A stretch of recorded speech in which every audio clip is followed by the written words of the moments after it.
joy of my new life with no one to pull that backseat driver BS. And even if I don't pass, there's a part of me that's starting to get swept up in the magic just a little bit, too.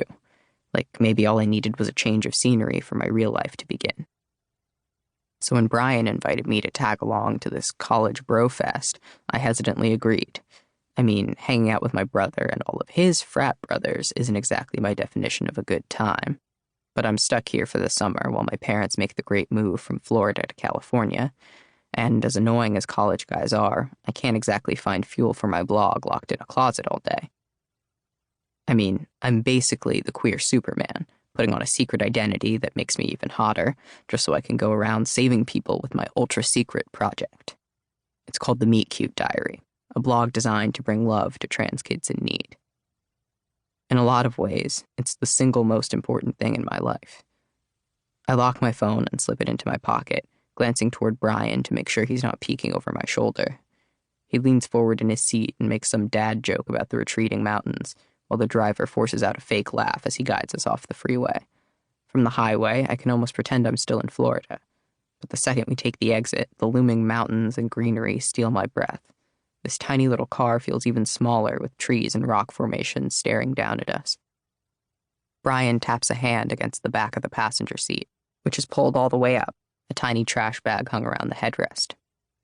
I'm telling you, man, that play was the worst one I'd seen all season. Like, completely amateur. Is he talking about sports? Gross. When we were kids, Brian and I were really close. We've only got a 3-year age gap, and we used to share everything. Toys, music, friends. Then he got a car and a booming social life, and soon I got out of his way so he could impress all his new friends. And really, it makes sense. He's the athletic type, conventionally attractive, really personable, straight, cis. He was the second person I came out to. I told him just before Christmas this past year, thinking it might be easier since he lived halfway across the country. And really, he took it rather well, albeit a bit overzealously. He kept sending me links to books about trans people and trans actors getting roles and just about any article that vaguely related to transness at all. It was all kind of ridiculous, but I'd rather he be a bit too invested in my transition than outright reject it. And in a way, I feel like things between us have gotten better than they were when we were kids. Maybe it's just me. It kind of feels like everything's better now that I've grown into who I am. When the car stops in front of what looks like a frat house, Brian shoves open the door and hops out like he's about to run a marathon, even though he's got a long metal tray in hand. I roll my eyes before sliding out after him. I blink back against the overbearing sunlight, and Brian laughs, slapping a hand against my shoulder as he says, "Don't worry, it's just the sun. It won't kill you." Which is bold of him to say, since my sun aversion is largely his fault. My current bedroom is a closet, which I told Brian is child abuse, but it's not really the space or even the lazy metaphor that bothers me. I basically end up oversleeping every morning since no sunlight filters in, which means I lose out on valuable Denver time and even more valuable social media time with all my old Florida friends. And really, this week that I've spent in Denver is also the first week I've spent openly trans, and it's stifling to be locked inside all day. I want to let my hair down, or at least what's left of it since I chopped most of it off for my transition. We hit the smoky backyard and are immediately greeted by a loud-as-hell group of college students.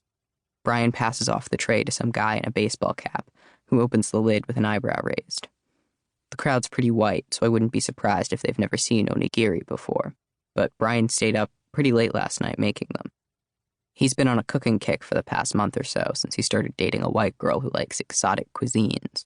It's all part of that straight girl fixation on jocks who embrace their feminine side by cooking and taking care of animals, but definitely not by wearing dresses or makeup. Maggie comes up and kisses Brian's cheek. I've never seen her in person before, but she's pretty in that tall, thin white girl way, with waist-length brown hair and acrylic nails. Brian introduces me to the group, saying, "This is my brother, Noah." A black girl with gorgeous dark skin and a badass fro claps Brian on the shoulder and says, "Oh, a real brother." And Brian flushes, his eyes going wide as he jumps in to defend my manhood or whatever. "Yeah, of course he's my real brother. Why would you think he's not real? He's totally valid." "Brian," I say, using a cough to cover the laughter bubbling up in my chest. "Pretty sure she means not a frat brother." Brian lets out a